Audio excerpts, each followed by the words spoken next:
what could be the title here is using the 17 Sustainable Development Goals of the United Nations. We try to focus on each of them and cluster it. So we're concentrating on actually on the people cluster, where they try to experience injustice, inequality, and we try to motivate them to raise their lives. Lubos kong naisip, di niya ipinagkait ang munti kong langit. Walang gulo, walang pangit, ligaya'y damang-dama ko. Kaysa ang buhay ko rito.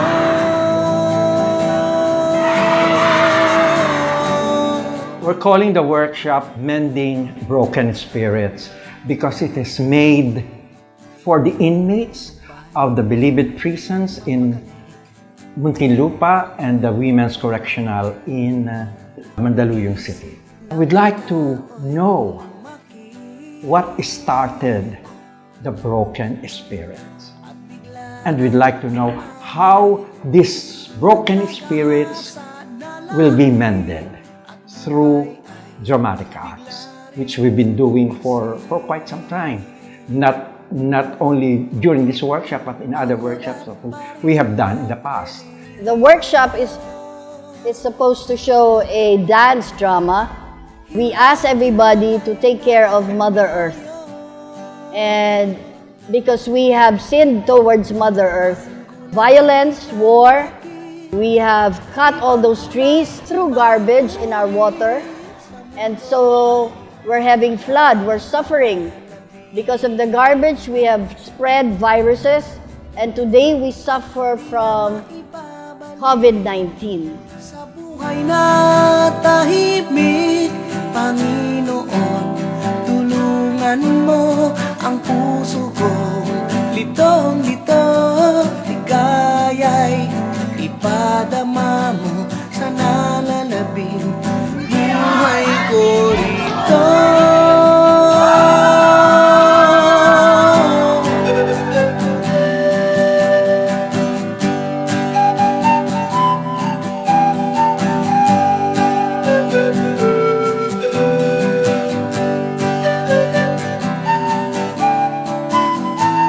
Dahil dito'y nasisira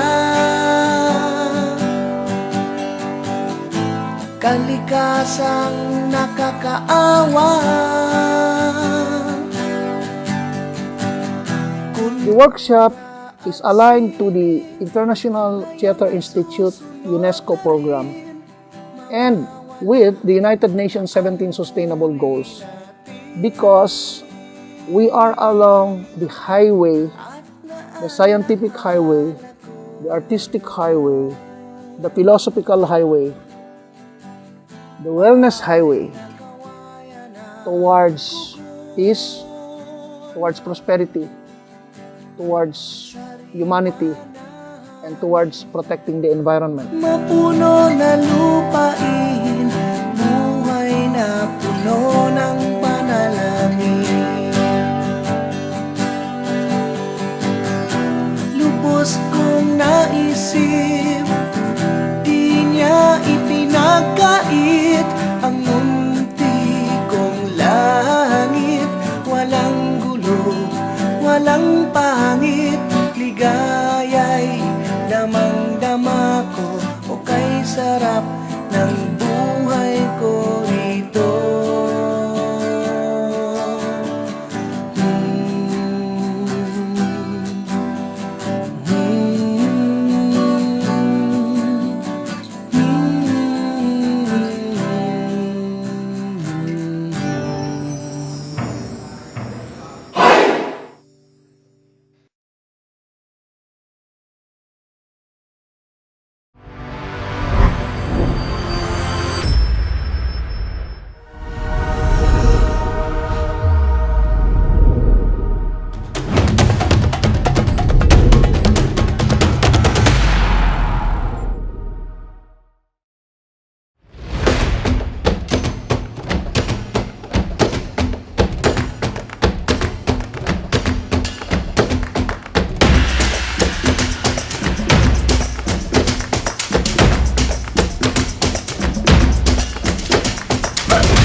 na ang comics ay naging bahagi ng International Theatre Institute, UNESCO, at ito'y naging bahagi ng mga programa. Balikan natin sandali yung nangyaring kauna-unahang 31st Congress sa Pilipinas.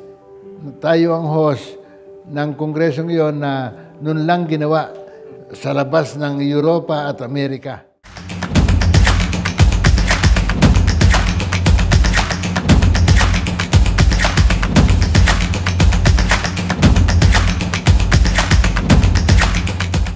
At katunayan, ang comics dito sa Pilipinas ay tanggap bilang isa sa kultura natin. So, learning is different from each one of us.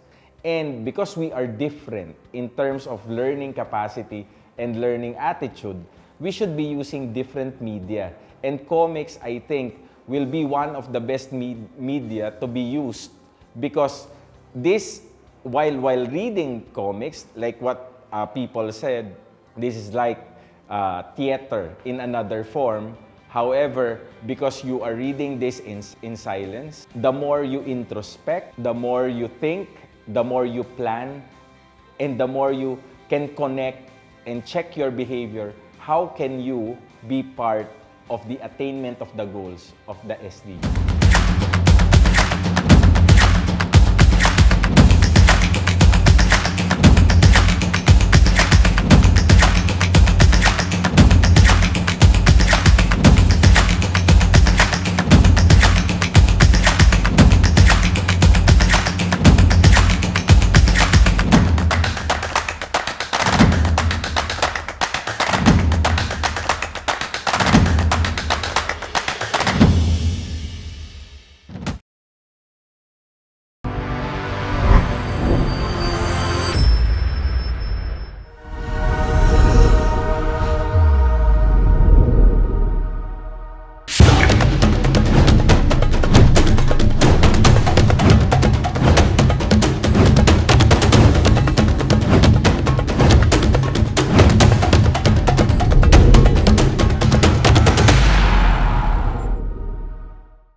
Mabuhay ang ating mga kapatid na may kapansanan. And happy day for persons with disabilities dedicated by the United Nations. On this International Day of Persons with Disabilities, let us commit to build a sustainable, inclusive, and just future for everyone, leaving no one behind. This event will showcase the dynamic possibilities of art mediation and cultural understanding for promoting reconciliation, unification, and rehabilitation in close alignment with UNESCO's mission to build peace in the minds of men and women. To reach the unreachable star, this is my quest to follow the stars, no matter how hopeless, no matter how far. Pakinggan natin ang palagoy ng lawa, pagtangis ng ilang kaligaman, sa gitna ng pagbabago ng klima, at nakakamatay na pandemya. Iyong pakinggan, panaghoy na ito, galing sa lawa, nagmakaawa sa'yo.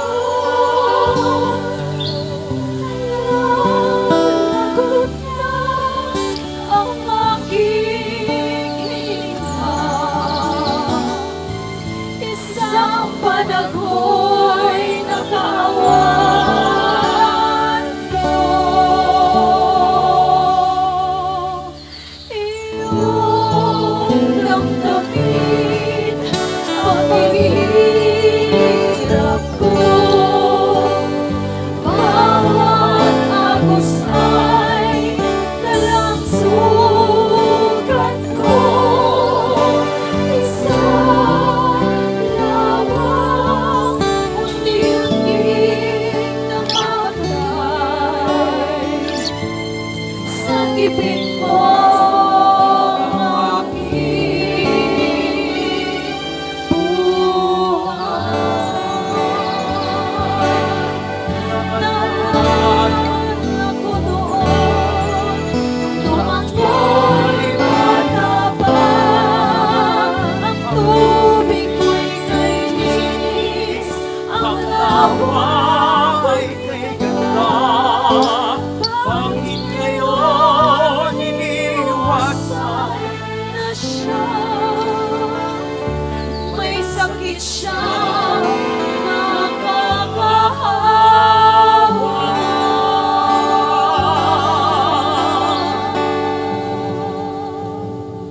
Balot ng hinagpis at pagdurusa, kamatayan, kagutuman, kahirapan, daladala nitong COVID-19 na pandemyang bumabalot sa lipunan at mamamayang Pilipino.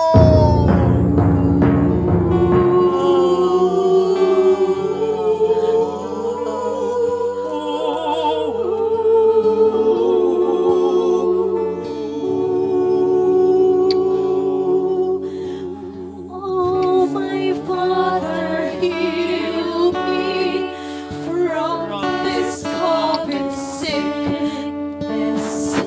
Save my family and my country. Oh, my Father, save us from borrow.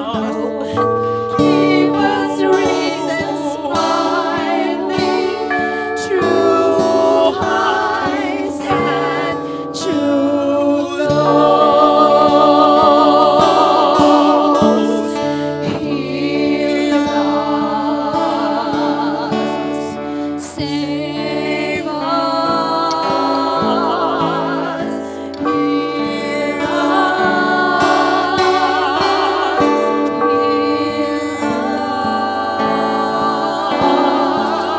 us, Lord, heal our land.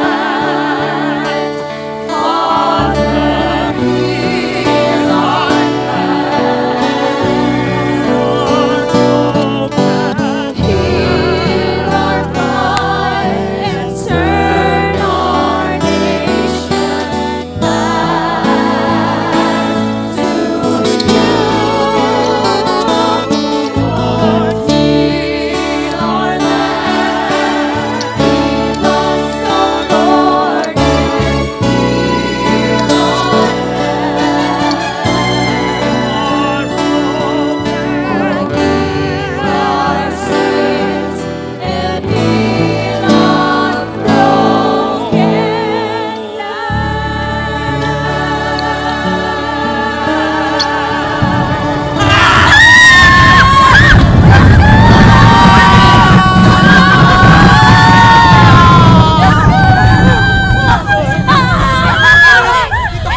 Makinig! Sandali! Kailangan nyo makinig! Sandali! Kailangan nyo makinig! Nakikita ko! Nakikita ko ang isang masamang pangitain! Nakikita ko ang hinaharap! Nakikita ko ang hinaharap! Nakikita ko kung paano sisirain ang tao! Kung paano sisirain ang tao!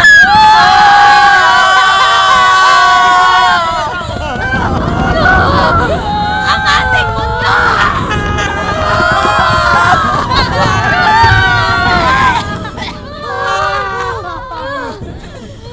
May kailangan akong gawin! Kailangan mo silang bigyan ng babala. Kailangan mo silang sabihan. Kailangan mo silang sabihan upang mapigilang mapipindong pagkakita ng kaligasan. Kailangan ko silang balaan! Kailangan mo silang balaan! Makinig kayo! Pakinggan niyo ang babaylan. Sa kahuli-huli ang pagkakataon ay magbibigay kami ng babala upang mapigil ang pagkakita ng kaligasan.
karagatan! Huwag kayong gumamit ng karbon! Magtanim kayo ng puno!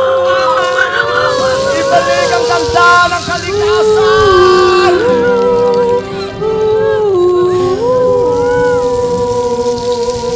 Sabihan niyo ang iba! Ipakalat niyo ang papalang ito! Palaan niyo sila! Makinig kayo!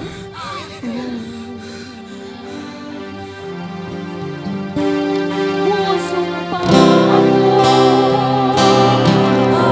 alagaan ko.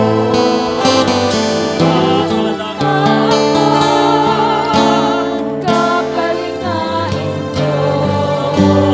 May kapansanan, kapaligiran ko. Napagmulan ito ng bagong pag-asa. Join the pledge and raise your right. Sumusumpa ako na aking pangangalagaan at makaingatan ng ating kalikasan at mamahalin bibigyan ng karapatan ng mga taong may kapansanan. Love Mother Earth. Isang sumpa hatid ng bagong pag-asa na magmumulan ng kulay na bago na.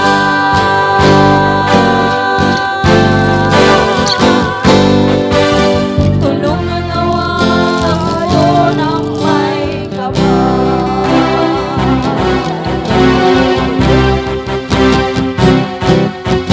tulungan nawa tayo ng may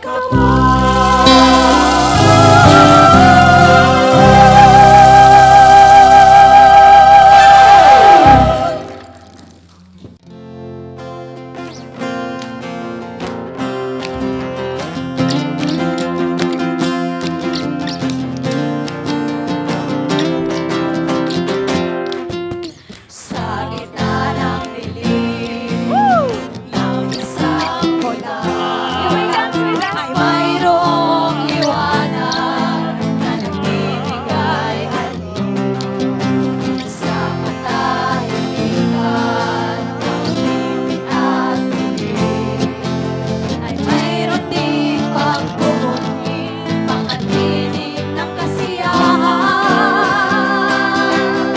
Tumamanong pilay ay mayroon ding pagsulong.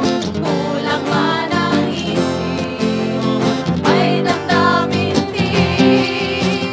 Umibig din. Makulay, may buhay ang ating daigdig. Makulay, may buhay, tunod ang pag-ibig. Hindi kami kapos, pagkat sa harap ng Diyos, lahat ay may saysay, lahat pantay-pantay. Makulay, may buhay ang ating daigdig. Makulay, may buhay ang ating daigdig. Makulay, may buhay, tunod ang pag-ibig. Hindi kami kapos, pagkat sa harap ng Diyos, lahat ay may saysay, lahat pantay-pantay. Makulay, may buhay ang ating daigdig.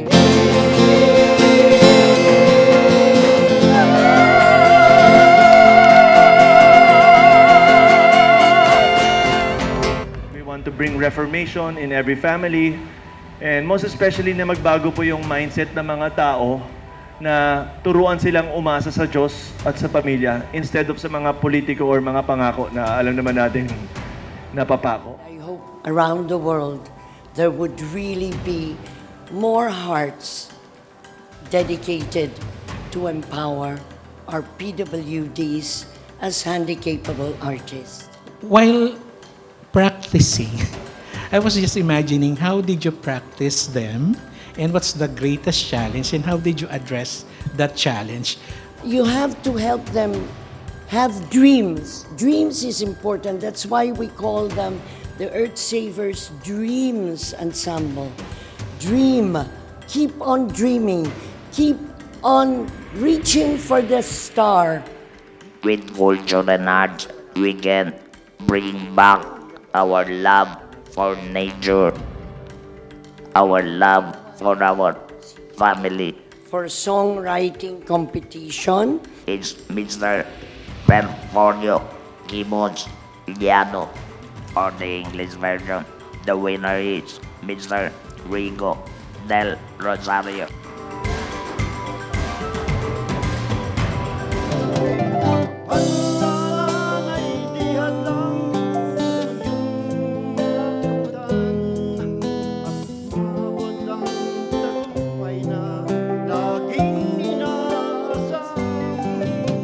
Since the day I was born, I'm with my disability, fighting to the challenges of life. Never get swept away by a wave of sadness.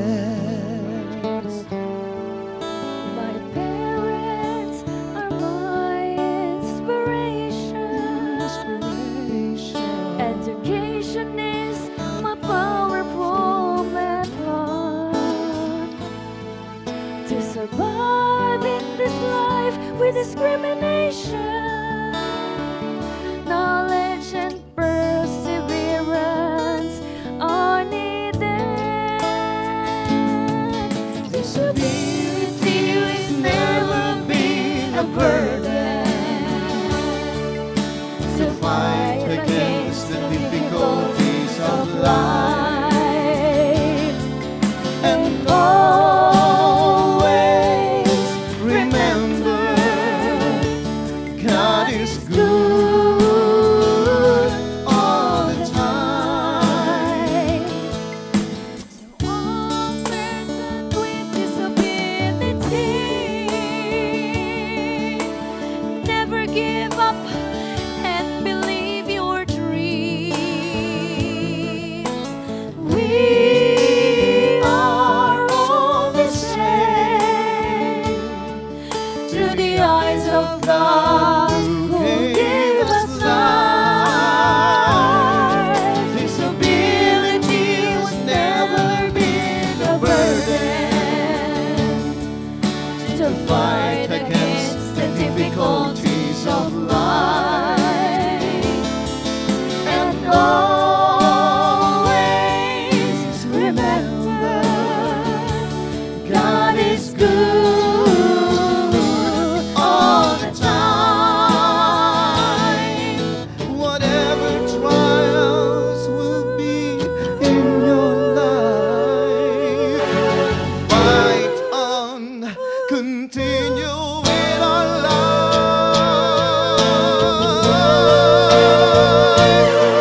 Disability was never been a burden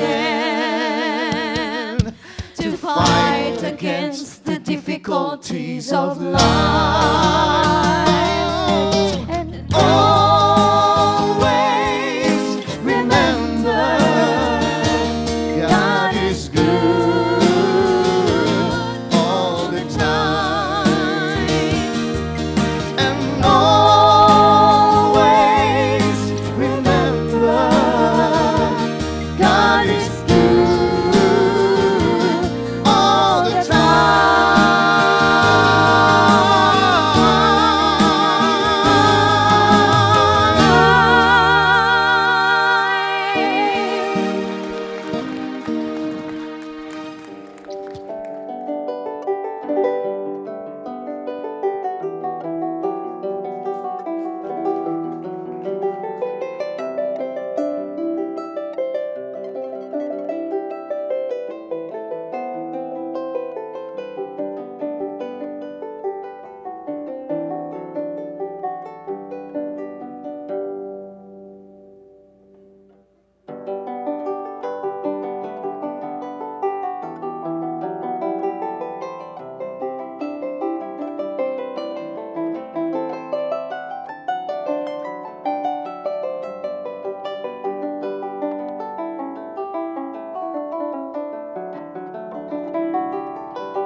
We use these festival and events to strengthen our links, our connection, and preserve our culture and show our culture to the world. So I hope you enjoy it.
sobrang paghanga, ako po ay napatunganga.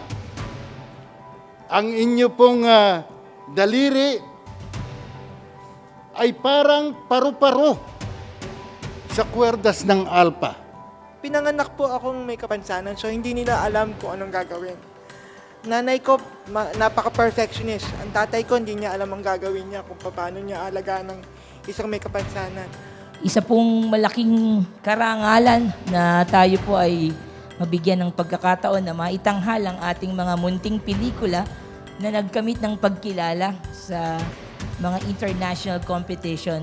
Palimos, ang direktor po ay si Roderick Alo.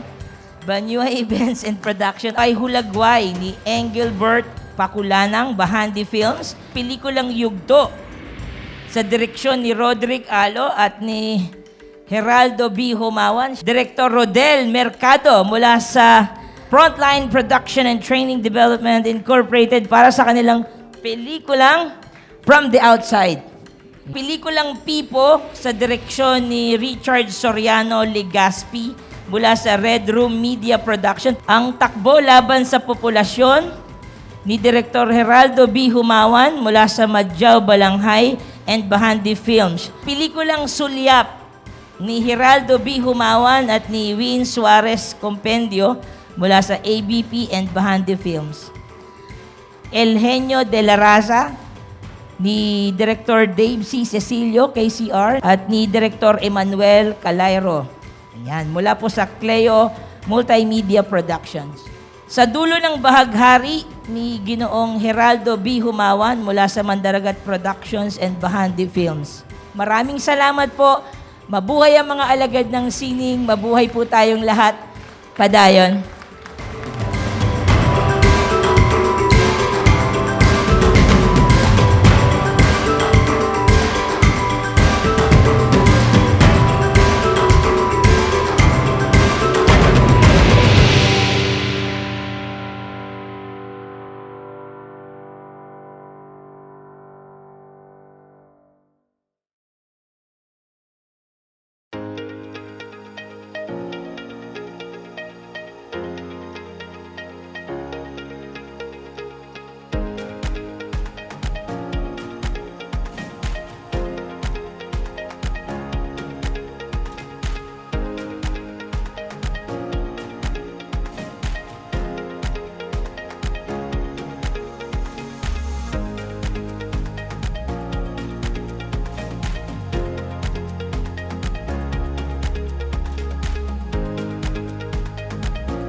Mabuhay from the Philippines.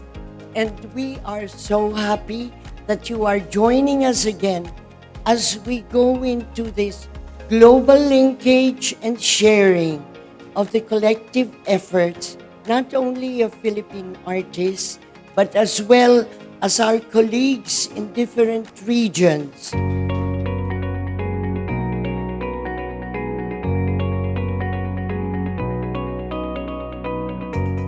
Because of the pandemic and the new birth of another coronavirus strain, we are going online blended. And while it is of utmost importance that the UN, UNESCO, and the ITI are promoting means for a better world on a global scale, it is as well of utmost significance that the message reaches individuals of all walks of life. In order to succeed in this noble cause, we need to pay attention on one human characteristic. And this characteristic is called respect.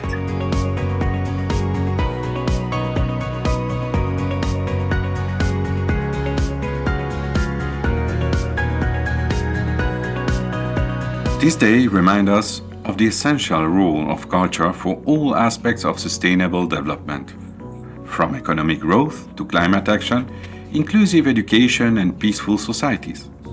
Assalamualaikum warahmatullahi wabarakatuh. This convention has proven that art is the best weapon against changes, against bad changes. Nobody is out. Everybody is in. It is inclusive. We prepared for this workshop and we tried to make syllabus and other thing preparation for workshop. But then again, we were confronted by different circumstances when we met the Aitas, the Dumagats, and the Marawi. So we have to improvise on our workshop attack. Yes, I'm an artist, but I did not undergo formal schooling. My family name is Esguera, but I'm not really an Esguera. I'm a Lumad, meaning one of the tribes in Mindanao, Bagobo. And I was sickly when I was baby.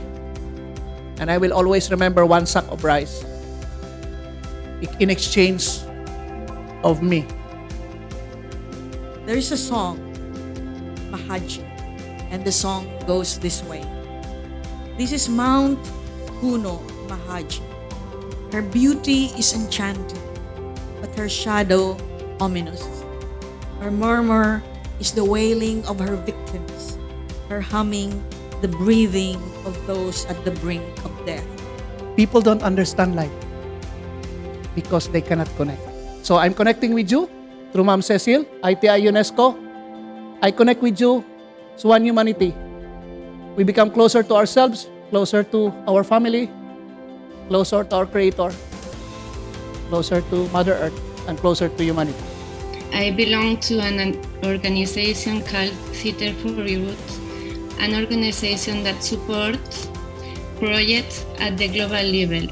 To try to, let's say, support and organize change by doing concrete activities, both, for example, on climate, we are working on the INDC, on climate justice, on the Article 6, for those who know the mechanism of cooperation. We are working on many topics to make things happen. And going back to the topic also of arts. SDG clusters. No to poverty. Zero hunger, good health and well-being, good quality education. And all of these goals were performed by the comics people. We understand climate action, life below water, life on land, gender equality, reduce inequalities. We created, together with the Andorran National Commission for UNESCO and some faithful partners, an international gathering of artists who meet to paint together, to share cultural experiences, and who demonstrate that international dialogue is possible and fruitful. Art Camp is a program which was beginning in 2009, and since 2012, I was asked by the Commission of UNESCO to Andorra to join as a godmother. We are bringing artists, especially from countries in conflict. These artists are working together, respecting each other, and the most important thing, are building bridges for peace, for the future. First of all, thank you for your shooting me of joy in the project. And my words, color, express too many feelings in my mind. I believe in the power of anyone, young or old. We can create peace and change for the world.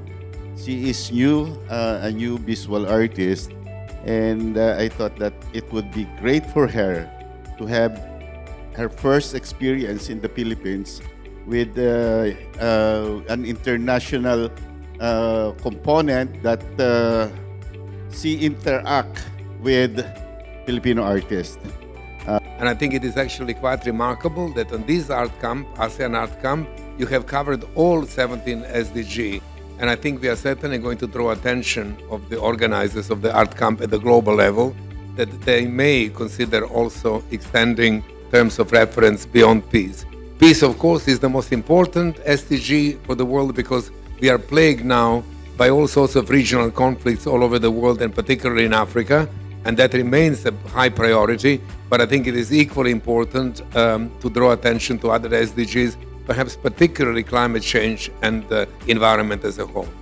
The Ecuadorian Navy sends a warm but formal greeting to the UNESCO, the Philippines government, and sponsors for this relevant event within the framework of policies for sustainable development and environmental protection. We reiterate our commitment to the Galapagos Marine Reserve, declared a World Heritage Site since 1978, and its importance was reaffirmed at the 26th Conference of the Parties to Climate Change, COP26, held in Glasgow, Scotland. We are committed to the Galapagos. I would like to mention the ecological transition policy that is being implemented in my country, Ecuador, and the goal of ending child malnutrition that was adopted a few months ago. My own country, Ecuador, and Latin America face huge challenges to stop deforestation, protect natural habitat, especially of the lungs of the planet, the Amazon, as well as our wonderful natural habitat of the Galapagos Islands. Evidence of ecosystem connectivity between coastal zones with scientific research should be the basis for the General Assembly of United Nations and UNESCO to discuss the creation of suggested buffer zones between exclusive economic zones and the high seas. The Philippines could initiate a 10-country ASEAN approach towards peace through the formation of like-minded and hearted artists who will come together to conduct healing workshops, especially for victims of war and natural catastrophes. Let us bring back culture and arts at the center of ASEAN society. The digitalization of traditional instruments. 2, vital signs, which is a cross-continental concert. And 3, binational co-creation education during a pandemic. That's the name of our course that we do with Canada. And 4, Andrea Pacciotto will talk about the weather project that we did in Italy with the help of Cecil Guidote Alvarez. Weather is one of the latest works created by late American writer, composer, and director Elizabeth Swados, with the objective of raising awareness through art on the issues of climate change and the human impact on the natural world. So because we are an institute and we need to educate classes and groups of students, we needed that at the time. But nowadays the price has gotten a lot lower, and there's more funding in terms of government and other agencies.